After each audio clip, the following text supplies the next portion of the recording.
Hello நண்பர்களே, நம்ம சேனலில் இப்போ பார்க்க போகிற படம் வந்து 2025 கொரியன் லாங்குவேஜில் வெளிவந்த ஒரு திகில் படத்தை பற்றி தான் பார்க்க போகிறோம். இந்த படத்தோட ஒன்லைன் ஸ்டோரி பார்க்குறதுக்கு முன்னாடி இது வரைக்கும் நம்ம சேனலை சப்ஸ்கிரைப் பண்ணாதவங்களாம் சப்ஸ்கிரைப் பண்ணிவிடுங்க. அப்படியே லைக் போட்டுட்டு உங்கள் நண்பர்களுக்கும் இதை வந்து ஷேர் பண்ணி விட்டுருங்க. படத்தோட பெயர் வந்து நாய்ஸு. படத்தோட ஒன்லைன் ஸ்டோரி வந்து பார்த்திங்கன்னா, நம்ம ஹீரோயின் இருக்காங்க. ஹீரோயினுக்கு வந்து ஒரு தங்கச்சி இருக்காங்க. அந்த தங்கச்சியால் வந்து கொஞ்சம் சரியாகவே நடக்க முடியாது. அவங்க மட்டும் தனியாக ஒரு அப்பார்ட்மெண்ட்டில் வந்து வாழ்ந்துட்டு வராங்க. வாழ்ந்துட்டு வரும்போது ஒரு நாள் மர்மமான முறையில் அவங்க காணாமல் போயிடுறாங்க. அவங்க காணாமல் எப்படி போனாங்க, அதை வந்து ஹீரோயின் வந்து எப்படி கண்டுபிடிக்கிறாங்க, அதை பற்றி சொல்கிறது தான் இந்த படத்தோட கதை. வாங்க நம்ம கதைக்குள்ளே போயிடுவோம். ஹீரோயினோட தங்கச்சி என்னவோ பண்ணிகிட்ருக்காங்க. என்ன பண்ணிகிட்ருக்காங்கன்னு பார்த்தீங்கன்னா, அங்கே இருக்க ஓட்டையெல்லாம் வந்து கொஞ்சம் கொஞ்சமாக எதையோ வச்சு அடைச்சிட்ருக்காங்க. அது வந்து ஒரு சவுண்ட் ப்ரூஃப் பேனல். அந்த பேனலை வச்சு அடைச்சிட்டு சவுண்டு வருதா இல்லையாண்டு ஒரு மெஷினை வச்சு செக் பண்ணிகிட்டே இருக்காங்க. எதனால் அடைச்சிட்ருக்காங்க அப்படின்னா, அவங்க நைட்டு தூங்கும்போது வந்து பார்த்தோன்னா மேலே இருந்து ஏதோ அதிகமாக சவுண்டு வந்துகிட்டே இருக்குது, அந்த சவுண்டு வரக்கூடாது கீழே அப்படின்றதுக்காக அந்த பேனல் வச்சு அடைச்சிட்டு அந்த மெஷின் வச்சு செக் பண்ணி பார்க்குறாங்க. பார்த்ததும் இல்லாமல் ரெக்கார்ட் பண்ணி வைக்கிறாங்க. சவுண்டு எங்கன்னா வருதா, எதனால் வருதுன்ட்டு. இவங்க ரெக்கார்ட் பண்ணும்போது சவுண்டு அதிகமாக வருது. என்னடா நம்ம பேனல் வச்சு அடைச்சோம், இவ்வளோ சவுண்டு வருது, இந்த சவுண்டு எங்கேருந்து வருதுன்னு தெரியலையே, கண்டுபிடிக்கவே முடியலையே அப்படின்னு பார்த்து ரெக்கார்ட் பண்ணும்போது எதுவோ பின்னாடி வந்து நடந்து போகுது. அதை பார்த்து பயந்துறாங்க. என்னது, யார் நடந்து போகிறதுன்னும் போது ஃபோன் வருது. அந்த ஃபோனில் வந்து மர்மமான முறையில் ஒரு சவுண்டு கேட்குது. அந்த சவுண்டை கேட்டு அவங்க பயந்து போயிடுறாங்க. அப்படி டிவியும் ஆட்டோமேட்டிக்காக ஆன் ஆகிட்டு அதில் வந்து பார்த்தீங்கன்னா ஒரு பயங்கரமான சிரிப்பு சவுண்டு கேட்குது. ஏன்னா இவங்க டிவி வந்து ஆன் பண்ணவே இல்லை, அதுவாக ஆட்டோமேட்டிக்காக ஆன் ஆகிட்டு அதில் சவுண்டை வந்து சிரிப்பு சவுண்டு வரையும் அவங்க ரொம்ப பயந்து போயிடுறாங்க. என்ன பண்ணதுன்னே தெரியல. இவங்க வந்து வீடியோ எடுத்துருந்தாங்கல்ல, அந்த கேமரா பார்க்கும்போது அதில் வந்து ஒரு பயங்கரமான உருவம் தெரியுது. அந்த உருவம் பார்க்கறதுக்கு ரொம்ப பயங்கரமாக இருக்குது. பயந்து போயிடுறாங்க. என்னடா இது வீட்டுக்குள்ளே எதுவோ இருக்குது, எப்படியாவது இங்கேருந்து தப்பிச்சு போயிடணும் அப்படின்னு சொல்லிட்டு பிளான் பண்ணுறாங்க. உடனே எப்படி தப்பிக்கிறது, ஏன் எல்லாம் பயமுறுத்துறீங்க என்ன அப்படின்ட்டு அப்படியே பேசிக்கிட்டே கத்துன உடனே அந்த பில்டிங் காயிட்டு அப்படியே படத்தோட நேம் போடுறாங்க. உடனே வந்து பார்த்தீங்கன்னா சிட்டி காமிக்கிறாங்க. சிட்டியில் இருக்க ஒரு ஜூஸ் மேக்கிங் கம்பெனியை வந்து காட்டுறாங்க. அந்த கம்பெனியில் வந்து பார்த்தீங்கன்னா எப்போவுமே சவுண்டு அதிகமாக இருக்கும். எல்லாருமே ஹெட்ஃபோன் மாட்டிகிட்டு இருப்பாங்க, நம்ம ஹீரோயினை தவிர. ஏன்னா ஹீரோயினுக்கு வந்து காது கேட்காது. அந்த டைமில் வந்து ஹீரோயினுக்கு ஃபோன் வருது. உடனே அங்கே இருக்க ஒருத்தர் வந்து பார்த்தோன்னா, மேடம் உங்களுக்கு ஃபோன் வந்திருக்கு, இங்கே திரும்பி பாருங்கள் அப்படின்னு கத்துறாரு. கற்று அவங்களுக்கு வந்து காதே கேட்கல. உடனே அங்கே இருக்கும் ஒருத்தவங்க வந்து பார்த்தோன்னா, உங்களுக்கு ஃபோன் வந்திருக்கு, அங்கே கூப்பிட்றாங்க பாருங்கன்னு சொன்ன உடனே திரும்பி பார்க்குறாங்க. உடனே அவங்க காது கேட்குற மெஷினை அட்ஜஸ்ட் பண்ணுறாங்க. உடனே அவங்களுக்கு காது கேட்குது. என்னன்ட்டு பார்க்கும்போது, உங்கள் சிஸ்டர் வேலை செய்கிற ஆஃபீஸ்லேருந்து கால் வந்திருக்கு. உங்கள் சிஸ்டர் வந்து 4 நாளாக ஆஃபீஸ் போகவே இல்லையா, என்னன்னு தெரியல அப்படின்னு கேட்குறாங்க. நீங்கள் வந்து என்னென்னு பாருங்கன்னு சொல்கிறாங்க. உடனே அவங்க வந்து மெசேஜ் பண்ணுறாங்க, சார் நான் வந்து எனக்கு வேலை கிடச்சிருக்க கம்பெனிலேயே வந்து எனக்கு ரூம் எடுத்து கொடுத்துருக்காங்க, நான் இங்கேயே தான் ஸ்டே பண்ணியிருக்கேன், என் தங்கச்சி கூட நான் ஸ்டே பண்ணலை, ஆனால் நான் என்னென்னு போயிட்டு அவள் தங்கியிருக்க இடத்துல போய் பார்க்குறேன், செக் பண்ணிவிட்டு உங்களுக்கு ரிப்ளை பண்ணுறேன் அப்படின்னு சொல்கிறாங்க. உடனே வந்து பார்த்தீங்கன்னா அவங்க தங்கச்சி தங்கியிருக்க பில்டிங்குக்கு போகிறாங்க.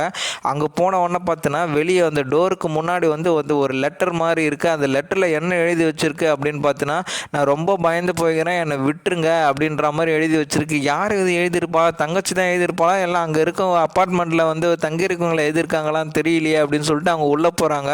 உள்ளே போன உடனே பார்த்தோன்னா வீடு மாதிரியே இல்லை, எல்லாமே வந்து பார்த்தோன்னா நாஸ்தியாக இருக்குது. குப்பை தொட்டியை கூட ரொம்ப மோசமாகுது. என்னடா இப்படி இருக்குது, வீடு மாதிரியே இல்லையே, இவ எங்கே போயிட்டா அப்படின்னு ரொம்பவே பயந்து போயிட்டாங்க. உடனே அவங்க நம்பருக்கு ஃபோன் பண்ணுறாங்க. ஆனால் ஃபோன் ரீச் ஆகலை. ஏன்னா வந்து பார்த்தோன்னா அவங்க ஃபோனை வந்து சுவிட்ச் ஆஃபில் வருது. அதுக்கப்புறம் என்ன பண்ணதுன்னே தெரியலையே. அவங்க வந்து பார்த்தோன்னா அவங்க சிஸ்டர் கூட தங்கி இருக்கும்போது அதை நினச்சி பார்க்குறாங்க. அப்போ வந்து அவங்க சிஸ்டர் என்ன சொல்லுவான்னா, இந்த வீட்டில் ஏதோ இருக்குது, அதிகமாக சவுண்டாக கேட்குது, என்னன்னே தெரியல, உனக்கு கேட்குதா இல்லையான்ட்டு சொல்கிறாங்க.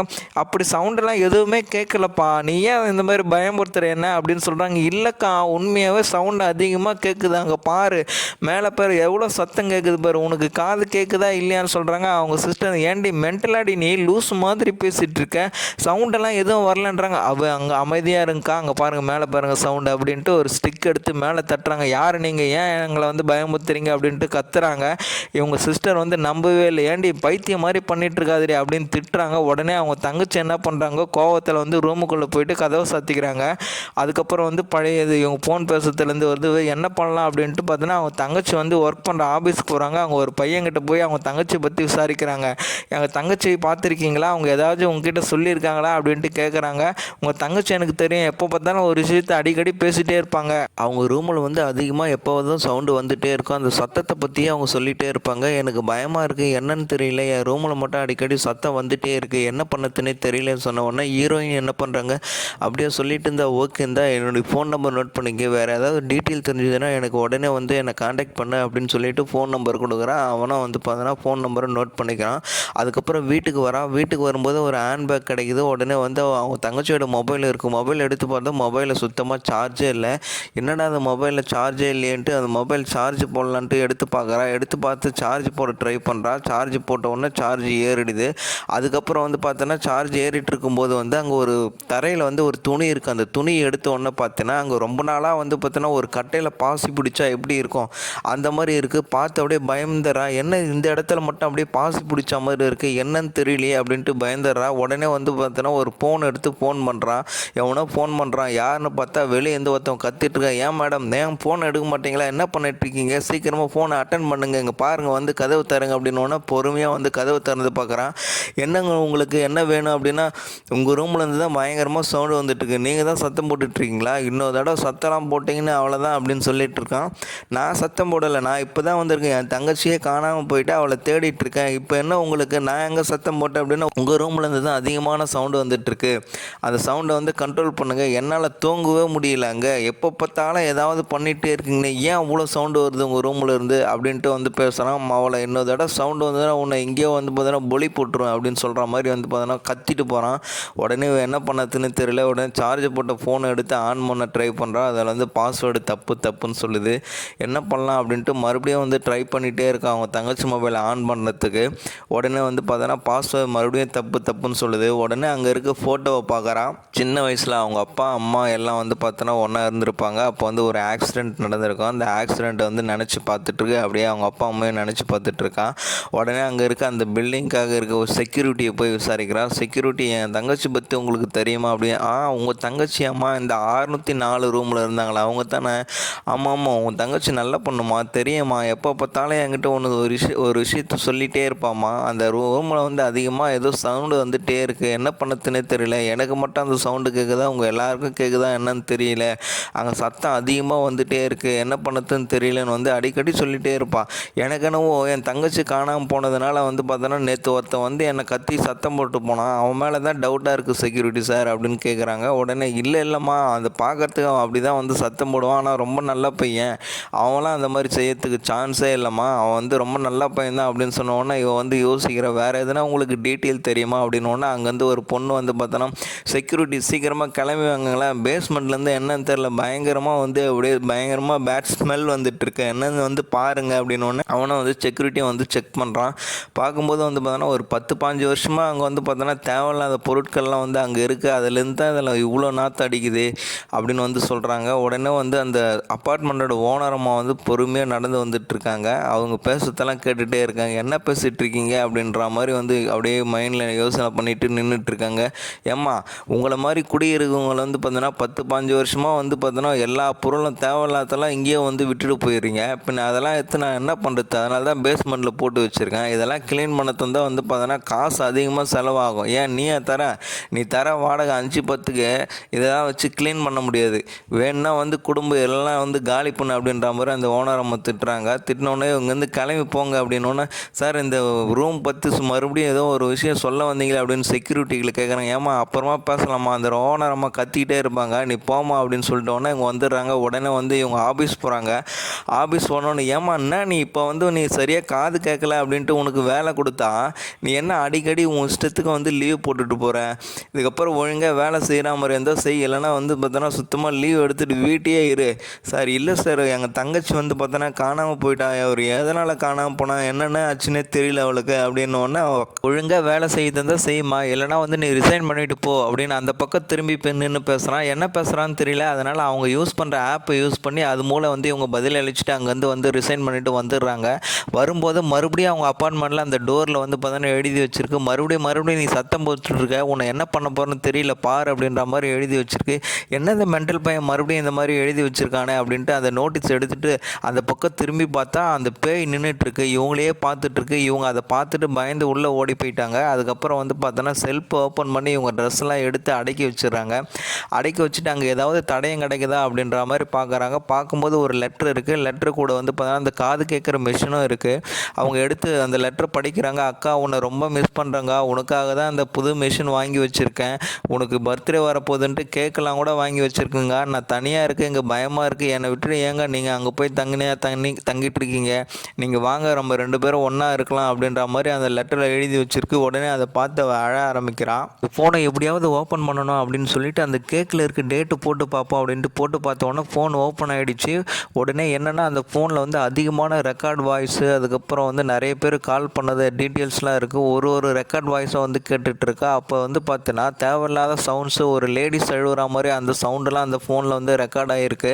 அதை பார்த்து பயந்து போகிறா. உடனே ஃபோன் வருது, என்னன்னு பார்த்து டோர் திறக்கலாம் அப்படின்னு பார்த்தா டோர் திறக்கிறதுக்கு முன்னாடி சரி அந்த கண்ணாடி வழியாக பார்க்கலான்னு பார்த்தா ஒரு பெரிய கண்ணு மட்டும் அந்த கண்ணாடியில் பார்க்குற மாதிரி இருக்குது. பார்த்ததும் இவன் ரொம்ப பயந்து போட்டா. யாருன்னு அப்படியே பயந்து பின்னாடி ஓடி வந்துட்டா. யார் நீங்கன்னு காதில் கையை வச்சுன்னு கத்துறா. அப்படியே ரொம்ப பயந்தோடனே என்ன பண்ணதுன்னே தெரியலையே, இந்த ரூமுக்குள்ளே சவுண்டாக வருது, என் தங்கச்சி அப்பயே சொன்னால் நான் நம்பவே இல்லை, இப்போ ரொம்ப பயமாக இருக்குது எனக்கு அப்படின்னு சொல்லிட்டு போய் பெட்டில் படுத்துறா. படுத்துட்டு என்ன பண்ணதுன்னு தெரியலையே அப்படின்ட்டு யோசிக்கிறா. மறுபடியும் வந்து காலையில் வந்து பொழுது வெடிஞ்சுது. யாரோ இவளை தேடிக்கின்னு வராங்க. யார் அவன் என்னத்தை என் பேரை வச்சு பேசிகிட்டு இருக்காங்க அப்படின்ட்டு வந்து பார்த்தா ரூமை திறந்து வெளியே பார்க்கும்போது அவன் தங்கச்சியோட பாய் ஃப்ரெண்டு. இவன் வந்து பார்த்தோன்னா ஹீரோயினை பற்றி விசாரிச்சுட்டு இருக்கான். நீங்கள் யார், நீங்கள் வந்து என் தங்கச்சியோட பாய் ஃப்ரெண்டா அப்படின்ற மாதிரி கேட்குறாங்க. ஹீரோயின் இல்லை நானும் அவளை டேட் போகலான்னு பிளான் பண்ணியிருந்தேன், அதுக்குள்ளே உன் தங்கச்சி காணாமல் போயிட்டா. உன் தங்கச்சி காணாமல் போனதை வந்து பார்த்தோன்னா எனக்கு ரொம்ப கஷ்டமாக இருக்கும், நானும் உங்கள் கூட சேர்ந்து உங்கள் தங்கச்சியை வந்து கண்டுபிடிக்கிறேன் அப்படின்ற மாதிரி சொல்லிட்டு 2 பேரை வந்து சேர்ந்து கண்டுபிடிக்கலாம் அப்படின்றாங்க. உடனே வந்து பார்த்தோன்னா ஒரு ஃபோன் கால்.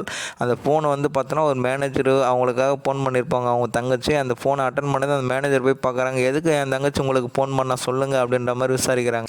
உடனே உங்கள் தங்கச்சி வந்து பார்த்தோன்னா அவள் தங்கியிருக்க ரூமை பற்றி டீட்டெயில்ஸ் கேட்கறதுக்காக என்னை வந்து நேரில் சந்தித்து பேசினா. இதுக்கு முன்னாடி வந்து பார்த்தோன்னா இங்கே யாருன்னா தங்கியிருக்கு இறந்து போயிருக்காங்களா அப்படின்ற மாதிரி கேள்வி கேட்டால் ஆமான்னு சொல்லி அனுப்புனா. மறுபடியும் இவங்க 2 பேரும் அப்பார்ட்மெண்ட்டுக்கு வரும்போது அந்த டோரில் நோட்டீஸ் ஒட்டியிருக்கு. மறுபடியும் இதுக்கப்புறம் இன்னொரு தடவை இந்த மாதிரிலாம் சவுண்டு வந்தது அவ்வளோதான், அவங்க 2 பேருமே காலி பண்ணிவிடுன்ற மாதிரி விட்டு வச்சிருக்கியாவா, அவன் பிரச்சனை பண்ணுறான் சொல்லு நான் பார்த்துக்கிறேன் அப்படின்ற மாதிரி அவன் தங்கச்சியோட பாய் ஃப்ரெண்டு சொல்கிறான். அதெல்லாம் ஒன்றும் இல்லை அப்படின்ற மாதிரி அந்த லெட்டர்லாம் வச்சு வந்து பார்த்துட்ருக்கா. நான் போய் உன் தங்கச்சி காணாமல் போனது வந்து பார்த்தோன்னா அந்த போஸ்டர் ஒன்று ரெடி பண்ணி எல்லாத்தையும் ஒட்டினா எப்படியாவது கண்டுபிடிச்சலாம் அப்படின்னு மறுபடியும் கால் வருது. கால் வந்தவொடனே அவன் டோருக்குள்ளே போய் நான் பார்க்குறேன், நீ வந்து வெயிட் பண்ணு அப்படின்னு சொல்லிட்டு அவன் தங்கச்சியோட பாய் ஃப்ரெண்டு போயிட்டு டோரை ஓப்பன் பண்ணுறான். டோரை ஓப்பன் பண்ணோன்னே யாரே அவள் இல்லையா, யாரா நீ அப்படின்ற மாதிரி கேட்குறான். ஏன்டா இந்த ரூம்லேருந்து அதிகமாக சவுண்டு வந்துகிட்டே இருக்குது, நீ எத்தனை தடவை வந்து சொல்கிறது, இன்னொரு தடவை வந்து பாரு இந்த மாதிரி சவுண்டு வந்ததுன்னா நான் சொல்லிட்டுலாம் இருக்க மாட்டேன், கிழிச்சு கொண்டுடுவாண்டா அவங்க 2 பேரையும் அப்படின்னு சொல்லிட்டு போகிறான். கத்தி காட்டி மிரட்டிட்டு போகிறான். ஒரு வேளை வந்து இவள் டோர் திறந்துருந்தால் இவளை வந்து குத்திட்டு இருப்பான் பொழுது, அதெல்லாம் கத்தியோடு வந்திருக்கான். அதுக்கப்புறம் என்ன பண்ணதுன்னு தெரியாமல் இவன் வந்து பார்த்தோன்னா வெளியே போகிறான். வெளியே போய் ஏதாவது வந்து பார்த்தா தடயம் கிடைக்குதான்னு பார்க்கும்போது ஒரு பையன் வந்து பார்த்தோன்னா குட்டி பையன் அந்த பேஸ்மெண்ட்டில் வந்து பார்த்தோன்னா உட்காந்து ரொம்ப நேரமாக பார்த்துட்ருக்கான். குட்டி பையன் என்னடா தெரியுது அந்த பேஸ்மெண்ட்டில் என்ன பார்த்துட்ருக்கா அப்படின்னு கேட்கும்போது அவன் வந்து பார்த்தோன்னா எதுவுமே பதில் சொல்லவே இல்லை. அங்கே வந்து ஓடி போயிடுறான். என்ன இவ்வளோ நேரம் வந்து பார்த்தோன்னா குறுகுறுன்னு பார்த்துட்ருக்கான், என்னவா இருக்கும் அப்படின்ட்டு உள்ளே வந்து பார்த்தோன்னா பொறுமையாக என்ன இருக்குன்னு போய் பார்க்கலான்னு போனால் ஒரு பேட் ஸ்மெல் வருது. உடனே அந்த பில்டிங்கோட ஓனர் வந்து கிம் வந்துடுறாங்க. ஏம்மா என்னம்மா பண்ணிகிட்ருக்காங்க, என்னம்மா உனக்கு வேணும் அப்படின்ற மாதிரி கேள்வி கேட்குறாங்க. அதெல்லாம் ஒன்றும் இல்லை மேடம், அவங்க குட்டி பையன் வந்து பார்த்தோன்னா அந்த பேஸ்மெண்ட்டு ரொம்ப நேரமாக உட்காந்து பார்த்துட்டு இருந்தான், என்ன இருக்குது என்ன பார்த்துட்ருக்குன்னு கேட்டேன். அவன் எதுவுமே பதில் சொல்லவே இல்லை, ஓடி போயிட்டான். என் தங்கச்சியும் காணாமல் போயிட்டாளா, அவளை தான் தேடிட்டுருக்கேன், உங்களுக்கு எதனா டீட்டெயில் தெரியுமா அப்படின்னு வந்து கேட்குறாங்க. அப்படியே வந்து கேட்டுட்டு இருக்கும்போது அவங்க ஒரு குட்டி பொண்ணு வந்து ஊஞ்சல் ஆடிட்டுருக்கு. அதை வந்து பார்த்தோன்னா ஹீரோயின் பார்த்துட்டே இருக்கா. அப்படியாம்மா அவன் தங்கச்சி காணாமல் போயிட்டாளா, நாளைக்கு மீட்டிங் நடக்க போகுது, அந்த மீட்டிங்கில் வந்து பார்த்தோன்னா பேசலாம் அவன் தங்கச்சி பற்றி அப்படின்னு. திடீர்னு அந்த குட்டி பொண்ணும் காணாமல் போயிட்டா. என்ன இது ஒரே மாயமாக இருக்குது அப்படின்ற மாதிரி வந்து பார்த்தோன்னா நினச்சிட்டு வீட்டுக்கு வந்துடுறா. வந்ததும் பாத்ரூமில் வந்து சவுண்டு கேட்குது. அக்கா என்னை காப்பாற்றுக்கா, நான் கீழே தாங்க இருக்கேன், என்னை காப்பாற்றுக்கா அப்படின்னு வந்து சவுண்டு வருது. உடனே ஹீரோயின் என் சிஸ்டர் எங்கே இருக்கீங்க சிஸ்டர், சொல்லுங்கள் நான் உங்களை காப்பாற்றுறேன், எப்படியாவது காப்பாற்றுறேன், சொல்லுடி எங்கடி இருக்குன்னு. உடனே டோரை ஓப்பன் பண்ணுவேன்னு அவங்க தங்கச்சி யாருன்னு பார்த்தா அவங்க தங்கச்சி. என்னடி ஆச்சு உனக்கு, எங்கடி போனா அப்படின்னு ஓடி வந்து அவங்க தங்கச்சி வந்து அவங்க அக்காவை கட்டி பிடிச்சிக்கிறான். அக்கா எனக்கு ரொம்ப பயமாக இருக்குக்கா, இவ்வளோ நாள் எங்கக்கா போனேன், நீ இல்லாமல் எப்படி தெரியுமா பயந்து போயிட்டேன் அப்படின்னு சொன்னோடனே நான் இருக்கேன் இனிமேல் பயப்படாத, எங்கடி போனேன் இவ்வளோ நேரம், உன்னை தாண்டி தேடிட்டு இருக்கேன் அப்படின்னு சொன்னோடனே அவள் ரூமுக்குள்ளே போய் கதவை சாத்திக்கிறான். உடனே வந்து பார்த்தோன்னா கதவை திறந்து எங்கே போயிருக்கா அப்படின்ட்டு போய் பார்க்கும்போது வந்து பார்த்தோன்னா அவங்க தங்கச்சி வந்து திடீர்னு காணாமல் போயிடுறா. என்னது இப்போ தானே வந்து அதுக்குள்ளே காணாமல் போயிட்டாள் அப்படின்னு பார்த்தா அவங்க தூக்கில் தொங்கிட்டு இருக்கான். என்னடி ஆச்சு உனக்கு, சொல்லுடி என்னடி ஆச்சுன்னு அவள் காலை பிடிச்சி அழுதுட்டு இருக்கா. ஏன்னா வந்து பார்த்தோன்னா அவள் வந்து தூக்கில் மாட்டி இறந்து போயிருப்பா போல். அப்புறம் பார்த்தோன்னா தானாகவே வந்து ஃபோன் ஆன் ஆகுது. ஃபோன் ஆன் ஆகுது. என்னன்னு பார்த்தா உதயம் வந்து பார்த்தோன்னா ஸ்லோவாக வந்து சவுண்டு கேட்குது அந்த ரூமில். என்ன சவுண்டு அப்படின்னு பார்த்தோன்னா, இந்த பக்கம் வந்து ஃபோன் ஆட்டோமேட்டிக்காக ஆன் ஆகிட்டு ஒரு ஆப் யூஸ் பண்ணுவான்ல, அந்த ஆப் வந்து பார்த்தோன்னா தானாக வந்து ட்ரான்ஸ்லேட் பண்ணிவிட்டு காட்டுது. என்னது இது பயமாக இருக்குது அப்படின்னு பார்த்தா அங்கே ஒரு பால்கனி இருக்குது. அந்த பால்கனி வழியாக வந்து பார்க்கும்போது வந்து பார்த்தோன்னா ஒரு பேய் உருவம் வருது. என்னது யார் நீங்கள் யார் நீன்னு கேட்குறான். அந்த பேய் வந்து கிட்ட வருது. அவள் ரொம்ப பயந்து போயிடுறான். நானும் பயந்துட்டு தான் அப்படியே பயந்து போயிடுறான். அப்படியே வந்து பார்த்தோன்னா அந்த ஜன்னலை திறந்து பார்க்கலாம் அப்படின்ட்டு பார்க்கும்போது அவள் கத்துறா. என்ன பண்ணத்துனே தெரியல. யார் நீ யார் நீ யார் நீன்னு கேட்டுகிட்டே இருக்கா. அப்புறம் வந்து பார்த்தோன்னா பின்னாடி பக்கம் வந்து பார்த்தோன்னா ஒருத்தன் வந்து பெல் அடிச்சிட்டு இருக்கான். யாருன்னு பார்த்தா அந்த சைக்கோ. ஏண்டி கத்திட்டு இருக்க, உன்னை விட மாட்டேன்டி, உன்னை குத்தி கிழிச்சிருண்டி அப்படின்ட்டு அவன் வேற கத்தி வச்சு மிரட்டிட்டு இருக்கான். உடனே வந்து அந்த பேய் அந்த விண்டோவில் இருந்து ஓடி போயிடுச்சு. இவ வந்து பார்த்தோன்னா கையில் ஒரு கத்தி எடுத்து நீ யார் நீ அப்படின்ட்டு அந்த விண்டோவை திறந்து பொறுமையாக வந்து ஸ்லோவாக பார்க்குறான். அதுக்குள்ளே அந்த பேய் காணும். உடனே அந்த சைக்கோ என்ன பண்ணுறா, வெளியே நின்று யாரடி ஏய் நீ தான் கத்திட்டு இருக்கியா, உன்னை விட மாட்டேன்டி, நீயோட உன்னை காலி பண்ணிடுறேன்டி அப்படின்ற மாதிரி கத்தி வச்சுக்கின்னு மிரட்டிட்டு இருக்கான். அந்த டைமில் வந்து பார்த்தோன்னா ஒரு விண்டோ தெரியுது. அந்த விண்டோ பக்கமாக வந்து பார்த்தோன்னா அந்த பேய் ஓப்பன் பண்ணிவிட்டு வெளியே வர பார்க்குது. உடனே அந்த பேய் அவன் பார்க்குறான். ஐயோ பயந்து போய் நிற்கிறான். யார் நீ உன்னால தான் சவுண்டு வருதா, இவ்வளோ நாளாக நான் தப்பாக புரிஞ்சுக்கிட்டேனே அப்படின்ற மாதிரி கத்துறான். உடனே வந்து அந்த பேய் கிட்ட வருது. அவனை வந்து கிட்ட வந்து அப்படியே பயம்புத்துது. அவன் முகத்துக்கு நேரம் நின்று வந்து பயம்புத்தவன ரொம்ப பயந்து போயிட்டான். பயத்தில் என்ன பண்ணத்துனே தெரியாமல் என்னை விட்டுடுன்ட்டு அங்கே வந்து ஓடுறான். முடியல. அந்த பேய் துரத்தின்னு வந்தவொடனே அங்கேருந்து அந்த பில்டிங்லேருந்து கீழே வந்து இறந்து போயிட்டான். உடனே போலீஸ்லாம் வருது. போலீஸ் வந்து என்கொயரி பண்ணுறாங்க. உடனே வந்து பார்த்தோன்னா நம்ம ஹீரோயினி ஓடி வந்து பார்த்தோன்னா அங்கே இருக்க இன்ஸ்பெக்டர்கிட்ட சொல்கிறாங்க, இன்ஸ்பெக்டர் என் தங்கச்சி வந்து சாவுக்கு இவன் தான் காரணமாக இருக்கும் இன்ஸ்பெக்டர், அவனுடைய ரூமை போய் செக் பண்ணுங்கள், அங்கே வந்து ஏதாவது தடயம் கிடைக்குதா பாருங்கள் இன்ஸ்பெக்டர், தயவு செஞ்சு சொல்கிறது கொஞ்சம் கேளுங்க அப்படின்னோடனே, மேடம் அதெல்லாம் இல்லை மேடம், நான் ஆல்ரெடி செக் பண்ண சொல்லிட்டேன், அவன் ரூமில் எதுவுமே இல்லை, நீங்கள் ஏன் அவன் மேலே சந்தேகப்படுறீங்க, இவன் ஒரு அப்பாவின்னு சொல்கிறாங்க, இவனை பற்றி எல்லாருக்கிட்டையும் விசாரிச்சுட்டேன் அப்படின்னு சொன்னோடனே ஹீரோயின் வந்து பார்த்துட்ருக்கா. என்ன பண்ணத்துன்னே தெரியலையே அப்படின்னு சொல்லிட்டு, என் தங்கச்சி அப்போ எங்கே இன்ஸ்பெக்டர் போயிருப்பான், நீங்கள் யாருமே கண்டுபிடிக்கவே மாட்டீங்க, நானும் தேடிட்டே இருக்கேன், இங்கே இருக்க எல்லாருக்கிட்டையும் சொல்லிட்டேன், நான் தான் சொல்லியிருக்கேன்னு, நான் வந்து நாளைக்கு வந்து மீட்டிங்கில் பேசுகிறேன்னு சொல்லிட்டு நீ ஏன் எல்லாத்தையும் இல்லாத விஷயம் தான் சொல்லிகிட்டு இருக்க அப்படின்னு வந்து பார்த்தோன்னா அந்த பில்டிங்கோட ஓனரம்மா வந்து பார்த்தோன்னா ஹீரோயின் கிட்ட சொல்லிட்டு இருக்காங்க. உடனே நம்ம ஹீரோயின் என்ன பண்ணுறாங்க, முன்னாடி ஒரு லேடியை பார்த்து பேசுனாங்கல்ல, ஒரு குட்டி பொண்ணு கூட ஊஞ்சல் ஆடிட்டு இருந்தது, அவங்க வீட்டுக்கு போகிறாங்க. அவங்க வீட்டுக்கு போன உடனே வாங்க அப்படின்றாங்க. போனதும் வந்து பார்த்தோன்னா அவங்களுக்கு ஒரு பொண்ணு இருக்கிறத வந்து ஃபோட்டோவில் பார்க்குறாங்க. அந்த பொண்ணு பின் பக்கமாக ஓடுறா. உடனே வந்து அந்த அம்மா வந்து கெஸ்ட் வந்திருக்காங்கல்ல வீட்டுக்கு, சும்மா அமைதியாக ஒரே இடத்துல உட்காந்துட்டு இருக்கணுமா, அந்த மாதிரிலாம் பண்ணக்கூடாது அப்படின்னு வந்து சொல்கிறாங்க. உடனே வந்து உங்கள் பொண்ணு ரொம்ப அழகாக இருக்காங்களே ஃபோட்டோவில் அப்படின்ற மாதிரி ஹீரோயின் சொல்கிறாங்க. ஆமாம் என் பொண்ணு அழகாக இருப்பா. சரி, இதுக்கு முன்னாடி என் வீட்டில் வந்து யாருன்னா குடும்பம் இருந்தாங்களா, எல்லாம் என் வீட்டு பக்கத்தில் யாருன்னா குடும்பம் இருந்தாங்களா, இதை பற்றி கொஞ்சம் டீட்டெயில் சொல்லுங்களேன் அப்படின்ற மாதிரி ஹீரோயின் கேட்குறாங்க. ஆமாம்மா, இதுக்கு முன்னாடி வந்து பார்த்தோன்னா உங்கள் வீட்டு பக்கத்தில் வந்து பார்த்தோன்னா பழைய ஓனர் இருந்தாங்க. அந்த ஓனர் பார்த்தீங்கன்னா இந்த பாருங்கள், அந்த ஃபோட்டோவில் இருக்காங்கல்ல, இவங்க தான் அங்கே வந்து குடும்பம் இருந்தாங்க. இவங்க எப்போ பார்த்தாலும் வந்து பார்த்தோன்னா ஒரு கொம்பு வச்சு மேலேயும் கீழே வந்து தட்டிக்கிட்டே இருப்பாங்க. என் ரூமில் அதிகமாக சவுண்டு வருதுன்னு அதிகமாக கத்திக்கிட்டே இருப்பாங்க. அந்த டைமில் வந்து மேலே இருக்கும் வந்து பார்த்தோன்னா ஏன் வந்து பார்த்தோன்னா ரொம்ப ஒரு சைக்கோ மாதிரி ஒருத்தவன் தான், ஏன் நீங்கள் எப்போ பார்த்தாலும் வந்து பார்த்தோன்னா சத்தம் போட்டுகிட்டே இருக்கீங்கன்னு சொல்லிட்டு அந்த ரூமை திறந்து அந்த ஓனர்காரியை வந்து பார்த்தோன்னா கத்தி வச்சு பார்த்தோன்னா குத்துன்னு வந்து பார்த்தோன்னா குத்தி அப்படியே வந்து கீழே தள்ளி விட்டுட்டான்.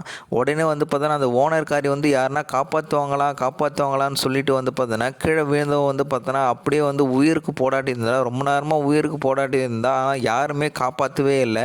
அப்படியே பல்ல வந்து பார்த்தோன்னா நரன்னு அப்படியே கடிச்சிக்கிட்டு அந்த செவுத்தில் வந்து கையை போட்டு அடிச்சுக்கிட்டு யாருன்னா காப்பாற்றுவாங்களான்ற அந்த இதுலேயே இருந்தான். அதுக்கப்புறம் வந்து பார்த்தோன்னா அந்த பொம்பளையும் என்ன ஆனான்னு தெரியல, அந்த சைக்கோ மாதிரி அந்த பொம்பளையை குத்தினால அவனும் என்ன ஆனானே தெரியல, எங்கே போனாங்கன்னே தெரியல. ஆனால் என் ரூமு பக்கத்துலேருந்து இப்போ வரைக்கும் ஏதோ சவுண்டு வந்துகிட்டே இருக்கு. நானும் அந்த சவுண்டை கேட்டேன். என்னது சவுண்டு வந்துகிட்டே இருக்கேன்? ஏம்மா அந்த ரூமில் யாருமே இல்லைம்மா, காலியாக தான் இருக்குது அந்த ரூம். அந்த ரூம்லேருந்து எப்படி சவுண்டு வரும்? அதான் பழைய ஓனர் இருந்தாங்களே, அவங்க தான் எங்கே போனாங்கன்னு தெரியல, இப்போ எப்படி சவுண்டு வரும் அப்படின்னு வந்து பார்த்தோன்னா அவங்க சொல்கிறாங்க. உடனே இல்லை, அந்த ரூமில் இப்போவும் வந்து சவுண்டு வந்துகிட்டே இருக்குது, எனக்கு ரொம்ப பயமாக இருக்குது, இங்கே என்ன நடக்குதுன்னே தெரியல, யாரை கேட்டாலும் வந்து பார்த்தோன்னா சரியான பதிலே சொல்ல மாட்டுறாங்க அப்படின்னு சொல்லி வந்து பார்த்தோன்னா விசாரிச்சுட்டு இருக்காங்க. மறுபடியும் வந்து அவங்க ரூமுக்கு போகிறாங்க. அவங்க ரூமுக்கு போகும்போது வந்து பார்த்தோன்னா ஒரு ஒயிட் கலர் நோட்டீஸ் வந்து ஒட்டியிருக்கு. என்னடா அந்த சைக்கோ பையன் தான் இறந்து போயிட்டானா, மறுபடியும் நோட்டீஸ் ஒட்டியிருக்கு, யாராக இருக்கும் அப்படின்னு சொல்லிட்டு இவங்க வந்து பயப்படுறாங்க ஹீரோயின். உடனே வந்து அங்கே ரத்தத்தில் அவங்க தங்கச்சியோட பேரை வந்து பார்த்தோன்னா அப்படியே கத்தியில் வந்து பார்த்தோன்னா கீறி எழுதுனா மாதிரி எழுதி வச்சிருக்கு. என்னது இது, யாருன்னே தெரியல அப்படின்ற மாதிரி பயப்படுறாங்க. மறுபடியும் வந்து பார்த்தோன்னா மிஸ்ஸிங் போஸ்டர் எல்லாருக்கும் வந்து பார்த்தோன்னா என் தங்கச்சி காணன்ற நோக்கத்தில் எல்லாருக்கும் அந்த போஸ்டர் வந்து நோட்டீஸ் வந்து கொடுத்துட்ருக்காங்க. அந்த டைமில் இறந்து போனாலும் அந்த சைக்கோவை பற்றி இரங்கல் தெரிவிக்கிறதுக்காக அந்த மீட்டிங்கில் வந்து பார்த்தோன்னா அந்த ஓனர் அம்மா வந்து பேசிகிட்டு இருக்காங்க. பேசும்போது வந்து பார்த்தோன்னா என்ன அந்த பையனை பற்றியே பேசிகிட்டு இருக்கா, என் தங்கச்சியை பற்றி ஒரு வார்த்தை கூட இவ பேசவே இல்லையே அப்படின்னு சொல்லிட்டு, என் தங்கச்சியை பற்றி இந்த மீட்டிங்கில் பேசுகிறேன்னு சொல்லிட்டு ஒரு வார்த்தை கூட அவளை பற்றி பேசவே மாட்டீங்களே, இந்த அப்பார்ட்மெண்ட்டில் எத்தனை பேர் சாகுறாங்க, எத்தனை பேர் காணாமல் போகிறாங்கன்னு தெரியுமா, என் தங்கச்சி இந்த அப்பார்ட்மெண்ட்டில் தான் எங்கேயோ இருக்கா, உன்னை சும்மாவே விட மாட்டேன், என் தங்கச்சி பற்றி பேசுகிறேன்ட்டு பேசாமல் வந்து தேவையில்லாத கதையெல்லாம் பேசிகிட்டு இருக்க அப்படின்னு வந்து அவங்க கத்துறாங்க ஹீரோயின். உடனே வந்து ஹீரோயினோட அது தங்கச்சி இருக்காங்கல்ல, அவங்களோட பாய் ஃப்ரெண்ட் வந்து தடுத்து கூட்டின்னு போகிறான். இங்கே பாரு இந்த மாதிரி பிரச்சனைலாம் பண்ணாத, எனக்கு நோ டவுட் என்னென்னா பழைய ஓனரமாக இருக்காங்களா அவங்கள அடித்தால அந்த சைக்கோவும் அந்த பழைய ஓனரமாவும் இங்கே தான் எங்கேயும் அந்த அப்பார்ட்மெண்ட்டில் இருக்காங்க, அவங்க தான் உங்கள் தங்கச்சியை கடத்திருப்பாங்க. அந்த பேஸ்மெண்ட்டு தெருக்கு பார்த்தியா, அது உள்ளே போய் பார்க்கலாம் வா, அங்கே தான் கண்டிப்பாக எப்படின்னா இருப்பாங்கன்ட்டு 2 பேருமே அந்த பேஸ்மெண்ட்டுக்குள்ளே போகிறாங்க. போயிட்டு செக் பண்ணிவிட்டு எப்படியாவது வந்து பார்த்தோன்னா கூட்டிகிட்டு வந்துடணும் அப்படின்ற ஐடியாவில் போகிறாங்க. உடனே வந்து பார்த்தோன்னா பாத்ரூமில் சவுண்டு கேட்டதில் அந்த ட்ரைனேஜ் பைப்பு அப்படியே ஃபாலோ பண்ணிவிட்டு போயிட்டே இருக்காங்க. அங்கே போகும்போது அந்த ட்ரைனேஜ் பைப்பு 2 வழியாக பிரியுது. இதுக்கு டைமே இல்லை, இந்த நைட்டுக்குள்ளே கண்டுபிடிச்சணும், நீ இந்த பக்கம் போ நான் அந்த பக்கம் போகிறேன்னு சொல்லிட்டு 2 பேர் பேசிக்கிட்டு வந்து பார்த்தோன்னா போயிட்டே இருக்காங்க. அப்போ வந்து ஹீரோயின் வந்து பார்த்தோன்னா ஒரு டிராயிங் புக்கு பார்க்குறா. அவங்க தங்கச்சி வரைஞ்ச டிராயிங் புக்கு. சின்ன வயசில் வந்து பார்த்தோன்னா அவங்க அப்பா அம்மா எல்லாம் ஃபேமிலியோட காரில் போயிருப்பாங்க. விளையாட்டுத்தனமாக அவங்க தங்கச்சி வந்து ஸ்டீரிங் வந்து திருப்பிட்டு இருப்பா, அதனால் ஆக்சிடென்ட் நடந்திருக்கும். அதனால் அவங்க அப்பா அம்மா வந்து ஸ்பாட்லேயே இறந்துட்டுருப்பாங்க. உடனே அவங்க தங்கச்சிக்கு வந்து கால் உடஞ்சிட்ருக்கோம், அவங்க அக்காவுக்கு வந்து பார்த்தோன்னா காது கேட்காம போயிட்டுருக்கோம். இதனால் அங்கே உள்ள மக்கள் எல்லாமே வந்து பார்த்தோன்னா அவங்க தங்கச்சி ஒரு மாதிரி பார்த்துருப்பாங்க. இதெல்லாம் வந்து பார்த்தோன்னா ட்ராயிங்காக வரைஞ்சி வச்சுருப்பான். உடனே அந்த பொம்மைங்களை அந்த ட்ராயிங்கில் இருக்க கண்ணை வந்து பார்க்கும்போது வந்து ரெட் கலராக மாறுது. ரெட் கலராக மாறோன்னா இவர் பயந்து போய் அப்படியே வந்து பார்த்தோன்னா என்ன பண்ணத்துனே தெரியாமல் பார்க்குறா. உடனே அந்த ட்ராயிங்கே காணாமல் போயிடுது. என்னடா அது இப்போ தான் அந்த ட்ராயிங்கை பார்த்தா ட்ராயிங்கை காணுமே அப்படின்ற வந்து யோசிக்கிறான். இவன் என்ன பண்ணிகிட்ருக்கான், அவன் தங்கச்சியோட பாய் ஃப்ரெண்டு ஒரு சைடு போனாலும் அப்போ வந்து பார்த்தோன்னா பழைய ஓனரமாக வந்து பார்த்தா அடித்தான் பார்த்தியா, அவனை மாதிரியே அங்கே இருக்குது. என்னது இவனை மாதிரியே எங்கே இருக்குது, இவன் என்ன இங்கே பண்ணிகிட்ருக்கான், உயிரோடு இருக்கானா அப்படின்ற மாதிரி வந்து அவனை செக் பண்ணுறாலோ. ஏந்திருங்க, என்னாச்சு உங்களுக்கு, இன்னும் உயிரோடு தானே இருக்கீங்களா, அலோ ஏந்திருங்க அப்படின்னு வந்து சொல்லிகிட்டே போகிறான். உடனே வந்து தலையை திரும்பின உடனே பார்த்தா அவன் வந்து செத்து போயிருக்கான். அவனுடைய ஆவி வந்து இவன் உடம்புக்குள்ளே புகுந்துடுச்சு. இப்போ என்ன பண்ணுறதுன்னு தெரியல. உடனே ஹீரோயினை வந்து நோக்கி போகிறான். ஹீரோயினை வந்து கொல்ல பார்க்குறான். ஹீரோயினை வந்து என்னை விடு, என்னாச்சு உனக்கு, டே உனக்கு என்னடா ஆச்சு, டே என்னை விடுடான்னு கத்துறாங்க. அவங்கள வந்து பார்த்தோன்னா கழுத்து நெரிச்சு கொல்றதுக்காக வந்து பார்த்தோன்னா முயற்சி பண்ணிகிட்ருக்கான். உடனே எப்படியாவது வந்து இவங்ககிட்ட இருந்து தப்பிச்சிடணும் அப்படின்ட்டு அங்கேருந்து கல் இருக்குது, ஒன்று கல் எடுத்து அவன் தலைமுறையே அடிச்சுட்டு வந்து பார்த்தோன்னா தப்பிச்சிடுறாங்க. எப்படி தப்பிக்கிறாங்க அவங்க, உடனே வந்து பார்த்தோன்னா அந்த அசோசியேஷனில் மீட்டிங்கில் பேசுனாங்களா, அவங்க வந்து இவங்களை காப்பாற்றி கூட்டின்னு போகிறாங்க. ஏம்மா நான் எத்தனை தடவை சொன்னேன் நீங்களாம் வரக்கூடாது, இந்த பேஸ்மெண்ட்டில் ஒன்றும் இல்லைன்னு சொன்ன பேச்சு கேட்குறியா அப்படின்ற மாதிரி பேசிகிட்டு இருக்காங்க. அசோசியேஷன் மீட்டிங்கில் பேசினு இருந்த அந்த ஓனரமாக தான் வந்து இவன் இந்த ஹீரோயினை வந்து காப்பாற்றுறாங்க. காப்பாற்றினதுக்கு வந்து பார்த்தோன்னா ரொம்ப நன்றி, உங்களை போய் நான் தப்பாக புரிஞ்சுக்கிட்டேன், இந்த குட்டி பையன் யார், உங்கள் பையனா அப்படின்னு கேட்டதுக்கு, ஆமாம் இது என்னுடைய பையன் தான், இந்த அப்பார்ட்மெண்ட்டில் உங்கள் குட்டி பையன் அதுக்கப்புறம் வந்து இன்னொரு குட்டி பொண்ணு, இவங்க 2 பேரை தவிர பசங்க வேறு யாருமே இல்லையா அப்படின்ற மாதிரி ஹீரோயின் கேட்குறாங்க. என்னது இன்னொரு குட்டி பொண்ணை பார்த்தியா, அப்படி யாரும் இல்லையே, ஒரு பொண்ணு தான் இருந்தா, ஒரு 3 வருஷத்துக்கு முன்னாடி இறந்துட்டாளே அப்படின்னோடனே, இறந்துட்டாளா, இல்லை நான் பார்த்தேன் அந்த குட்டி பொண்ணு ஊஞ்சல் விளையாடிட்டு இருந்தா அப்படின்னா, இல்லை அப்படிலாம் இல்லை, இங்கே பாருங்கள் இந்த ஃபோட்டோவில் இருக்க இந்த பொண்ணை பற்றி சொல்கிறீங்களா, ஆமாம் இந்த பொண்ணு தான் அந்த வீட்டு மாடியில் வந்து நான் பார்த்தேன், இந்த பொண்ணு வந்து இறந்து போயிட்டா அப்படின்னு சொன்னோன்னே, ஓ இறந்து போயிட்டாளா, அப்போ பேயாக தான் மாறி அவங்க அம்மா இந்த பொண்ணு கூட வந்து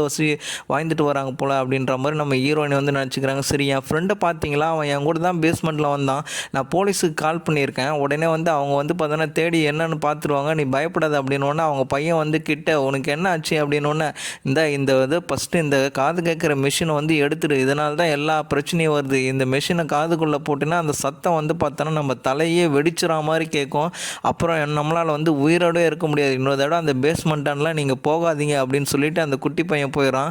உடனே போலீஸ் வராங்க, பேஸ்மெண்ட்டுக்குள்ளே போகிறாங்க, போயிட்டு வந்து தேடி ஒரு பணத்தை தூக்கிட்டு வராங்க. யாருன்னு பார்த்தா அந்த சைக்கோ அப்படின்னு பார்த்தோன்னா இல்லை அவங்க தங்கச்சியோட பாய் ஃப்ரெண்ட், அவன் வந்து பார்த்தோன்னா இறந்து போயிடுறான். உடனே போயிட்டு இவங்க வந்து பார்த்தோன்னா கட்டி பிடிச்சி அழுகிறாங்க. என்ன பண்ணதுனே தெரியல, என்னப்பா இப்படி ஆயிடுச்சு அப்படின்ற. உடனே போலீஸ்காரன் என்ன சொல்கிறான், நீங்கள் அங்கெல்லாம் போகாதீங்க, அங்கே வந்து பார்த்தோன்னா பேஸ்மெண்ட்டெல்லாம் ஒன்றும் இல்லை, எதுக்கு நீங்கள் தேவையில்லாமல் பிரச்சனைலாம் வந்து பண்ணிகிட்ருக்கீங்க, எதுவாக இருந்தாலும் எங்ககிட்ட சொல்லுங்களேன் சார். அந்த பேஸ்மெண்ட் அடியில் ஒரு இரும்பு டோர் இருந்துது சார், அந்த டோரை வந்து ஓப்பன் பண்ணி பார்த்தீங்களா சார் அப்படின்னோன்னா, ஏமா அந்த மாதிரிலாம் டோர் எதுவுமே இல்லை, இன்னொரு தடவை நீ பேஸ்மெண்ட் பக்கம் போகாது அப்படின்னு சொல்லிட்டு அந்த போலீஸ்கார் கிளம்புறாரு. உடனே நம்ம ஹீரோயின் என்ன பண்ணுறதுன்னு தெரியாமல் அந்த டோரை எப்படியாவது ஓப்பன் பண்ணி பார்க்கணும், அதுக்குள்ளே என்ன இருக்குன்னு தெரியும் அப்படின்ட்டு போகிறாங்க. அந்த டோரையும் கண்டுபிடிச்சிடறாங்க, ஓப்பன் பண்ணுறாங்க. உள்ளே போகும்போது வந்து பார்த்தோன்னா அவங்க தங்கச்சி யூஸ் பண்ண கேமரா ஒன்று இருக்குது. என்னது இது நம்ம தங்கச்சியோட கேமரா மாதிரி இருக்குது அப்படின்ட்டு அந்த கேமரா எடுத்து ஆன் பண்ணுறாங்க. பண்ணுறாங்க. அதில் வந்து பார்த்தோன்னா வாய்ஸ் வீடியோ எல்லாமே இருக்குது. ஆன் பண்ணி கேட்டதில் அக்கா நான் வந்து பார்த்தோன்னா எங்கேருந்து சத்தம் வருதுன்னு கண்டுபிடிச்சிட்டேங்க. கண்டிப்பாக வந்து பார்த்தோன்னா இது வீடியோ ஆதாரத்தோட எல்லாருக்கும் வந்து பார்த்தோன்னா நிரூபிக்க போகிறேன் அப்படின்ற மாதிரி அதில் இருக்குது. உடனே வந்து பார்த்தோன்னா அவங்க தங்கச்சி டோரை திறந்து பார்க்கும்போது யாருன்னு பார்த்தா அந்த ஊஞ்சலில் விளையாடுறதுல அந்த குழந்தையோட அம்மா தான் வந்து அங்கே தனியாக வந்து லூஸ் மாதிரி மென்டல் மாதிரி பேசிகிட்டு இருக்கு. யாருமே இல்லை, லூஸ் மாதிரி பேசிகிட்டு இருக்கு. பெரிய பெரிய ஸ்பீக்கரு அதெல்லாம் வச்சு சவுண்டு உருவாக்கத்தே இந்த பொம்பளை தானா. இதை உடனே வந்து அவங்க தங்கச்சி பார்த்ததை வந்து அந்த லேடி பார்த்துடுச்சு. உடனே அவங்க தங்கச்சி என்ன பண்ணுது, அடித்து சுத்தியால் எடுத்து செம்மடி அடித்து அவங்க தங்கச்சியை கொன்னுட்டு உடனே வந்து பார்த்தோன்னா அவங்க தங்கச்சி கேமரா அங்கே விட்டுறா. உடனே வந்து இந்த உண்மையை தெரிஞ்ச இவ வந்து பார்த்தா உடனே அங்கே பார்க்குறான் அவங்க தங்கச்சி கட்டி போட்டு வச்சிருக்க. ஐயோ இங்கே என்னடி பண்ணிட்டு இருக்க, உன்னை யாரடி கட்டி போட்டு வாடி, கண்டிப்பாக இங்கே வந்து ஓடி பண்ணடி எப்படியாச்சும், இதுக்கப்புறம் உன்னை பிரிஞ்சுலாம் இருக்க மாட்டேன்டி அப்படின்னு சொல்லிட்டு அவங்க தங்கச்சி வந்து காப்பாற்றுறதுக்காக ட்ரை பண்ணுறா. உடனே அவங்க தங்கச்சி ஓடி வந்து அக்கா என்னை எப்படியாவது காப்பாற்றுக்கா, இங்கே ரொம்ப நாளாக என்னை கட்டி போட்டு வச்சுருக்கேன் அப்படின்ற மாதிரி அவங்க தங்கச்சி சொல்கிறா. உடனே அவங்க தங்கச்சி கூட்டிக்கின்னு போயிடுறா. வா இங்கேருந்து கிளம்பிடலாம் யாரும் பார்க்குறதுக்கு முன்னாடி அப்படின்னு கிளம்புறாங்க. உடனே வந்து பார்த்தோன்னா அந்த லேடி பார்த்துடுறாங்க. பார்த்துட்டு உடனே இங்கேருந்து தப்பிக்கவே முடியாது அப்படின்னு சொல்கிறாங்க. யாருன்னு பார்த்தா பேய் மாதிரி நிற்கிற அந்த லேடி. நீ யார், ஏன் இந்த மாதிரிலாம் பண்ணுற அப்படின்ற மாதிரி உடனே அந்த லேடி வந்து ஒரு ஃப்ளாஷ்பேக் சொல்கிறா. எதனால் நான் இந்த மாதிரி பண்ணிகிட்ருக்கேன்னா, நானும் என் பொண்ணை வந்து இந்த அப்பார்ட்மெண்ட்டில் வந்து வாழ்ந்துட்டு இருந்தோம். அப்போ வந்து என் குழந்தை வந்து பார்த்தோன்னா ஜாலியாக விளையாடிட்டு இருக்கோம், சத்தம் போட்டு விளையாடுது அப்படின்னு சொல்லிட்டு அக்கம் பக்கத்தில் இருக்கிறவங்களாம் சும்மானே இல்லை, எப்போ பார்த்தாலும் திட்டிக்கிட்டே இருப்பாங்க. அது மட்டும் இல்லாமல் வந்து பார்த்தோன்னா நீங்கள் ஒழுங்காக இங்கே வாடகை தந்தா இருங்க, இல்லைனா காலி பண்ணிட்டு போங்க, ஏன் இவ்வளோ சத்தம் வருது அப்படின்னு சொன்ன உடனே நான் என்ன பண்ணதுன்னு தெரியாமல் என் குழந்தைய கூட்டிகிட்டு போய் வெளியே வந்து விளையாட விடும்போது ஒரு வேன் வந்து ஆக்சிடென்ட் பண்ணி என் குழந்தை வந்து இறந்துடுச்சு. அதனால் வந்து பார்த்தோன்னா என் குழந்தை இறந்து போச்சு அப்படின்ற நிலைமை, அவள் உயிரோடு தான் இருக்கா அப்படின்ற மாதிரி நான் அவள் கூட வாழ்ந்துட்டுருக்கேன். இதனால் வந்து அவள் சாவுக்கு காரணமானவங்கள யாருமே சும்மா விடக்கூடாதுன்றது பார்த்தோன்னா இந்த மாதிரி இன்ஸ்ட்ருமெண்ட்டை வந்து பார்த்தோன்னா வாங்கி சத்தத்தை உருவாக்கி அந்த சத்தத்தினால யார் யார் கோவப்படுறாங்களோ அவங்க எல்லாரையும் வந்து ஒவ்வொருத்துலேயே வந்து சாகடிச்சு இந்த பேஸ்மெண்ட்டுக்குள்ளே எடுத்துமே நான் தான் போட்டுருவேன் அப்படின்ற மாதிரி வந்து அந்த லேடி சொல்கிறாங்க. இந்த மாதிரி பண்ணுறது தப்பு இல்லையானா தப்பு தான். பழைய ஓனரமாகவே இந்த மாதிரி வந்து பார்த்தோன்னா கொடூரமாக சாகடிச்சது நான் தான். அவள் வந்து துடிச்சு அவள் சுத்தியால் அடித்து தூக்கின்னு வந்து அந்த பேஸ்மெண்ட்டில் போட்டு அவளை நான் தான் சாகடித்தேன். அதுக்கப்புறம் அந்த ஓனரமாவை அடித்தான்ல ஒரு சைக்கோ, அவனையும் நான் தான் சாகடித்து பேஸ்மெண்ட்டில் போட்டேன். எல்லாரையும் வந்து சாகடிப்பேன், இனிமேல் சாகடிப்பேன். யார் யார் கோபமாக அந்த சவுண்டுனால கோபம் வருதோ அவங்க எல்லாரையும் ஒவ்வொருத்தர் தேடி வந்து சாகடிப்பேன் அப்படின்ற மாதிரி அந்த லேடி சொல்கிறாங்க. உடனே வந்து பார்த்தோன்னா இங்கேருந்து போயிடு, இல்லைனா வந்து அவ்வளோதான் அப்படின்ற மாதிரி. இல்லை நீ காலி, உன்னையும் இந்த சுத்தியாலே அடித்து சாகடிக்கிறேன் அப்படின்ற போது அந்த பழைய ஓனரம்மா வந்து சீலிங்கில் வந்து பேய் மாதிரி நிற்கிறாங்க. உடனே வந்து அந்த லேடியை கழுத்து பிடிச்சி அந்த ஓனரம்மா சாகடிக்க பார்க்குறாங்க. இங்கேருந்து ஓடிடலாம் வான்னு அவங்க தங்கச்சி கூப்பிட்டுக்கின்னு போகும்போது வந்து பார்த்தோன்னா அந்த லேடி வந்து கதவை மூடாத அப்படின்னு காலை வச்சு பார்க்குறா. உடனே வந்து பார்த்தோன்னா அந்த பழைய ஓனரம்மா அவங்க பேய் முகத்தை வந்து காட்டுறாங்க. உடனே பயந்து போயிடறாங்க, இங்கேருந்து ஓடி போயிடணும் அப்படின்ட்டு ஓடுறா. உடனே அவங்க தங்கச்சி தரா, என்னடா தங்கச்சியை காணோம், எங்கே போயிட்டு, ஏன்டி எங்கடி இருக்க, வாடி சீக்கிரம் அப்படின்ற மாதிரி கூப்பிட்றாங்க. உடனே வந்து அங்கே அக்கா அதை வந்துட்டங்க அப்படின்ற மாதிரி வந்து சொல்கிறாங்க. ஆனால் அவங்க தங்கச்சி உண்மையாலே வந்து பார்த்தோன்னா உயிரோடு இல்லை, அவங்க இறந்துட்டாங்க. ஆனால் வந்து இவங்க வந்து பார்த்தோன்னா தங்கச்சி உயிரோடு தான் இருக்காங்க, காப்பாற்றிட்டேன் அப்படின்ற இமேஜினேஷன்லேயே இருக்காங்க. உடனே வந்து பார்த்தோன்னா அப்பார்ட்மெண்ட்டை காட்டுறாங்க. அப்படியே ஹீரோயினை காட்டணுன்னா, நான் உங்கள் வீட்டுக்கு பக்கத்தில் தான் குடும்பம் வந்திருக்கேன், இந்தாங்க நம்ம ஒரு நட்பாக இருக்கலாம், அதனால் வந்து இன்ட்ரோ கொடுத்துக்கலாம் அப்படின்னு சொல்லிட்டு இந்த ஃபுட்டை வந்து கொடுக்குறாங்க. உங்கள் வீட்டில் மொத்தம் எத்தனை பேர் இருக்கீங்க அப்படின்ட்டு அவங்க கேட்குறாங்க. நானும் என் தங்கச்சி மட்டும்தான் இருக்கோம் அப்படின்ற மாதிரி ஹீரோயின் சொல்கிறாங்க. தங்கச்சி அங்கே யாருமே இல்லையே அப்படின்ற மாதிரி, அங்கே தங்கச்சி நின்றுட்டுருக்காளே அப்படின்ற மாதிரி ஹீரோயின் சொல்கிறாங்க. ஃபஸ்ட்டு அந்த லேடி எப்படி அவங்க குழந்தை கூட வந்து அவங்க குழந்தை வந்து உயிரோடு இருக்குது அப்படின்னு நினச்சிட்டு வாழ்ந்துட்டு இருந்தாங்களோ அதே மாதிரி இவங்கள வந்து இவங்க தங்கச்சி உயிரோடு தான் இருக்கா அப்படின்ற மாதிரி வாழ்ந்துட்டுருக்காங்க அப்படின்ற மாதிரி கதையை முடிக்கிறாங்க.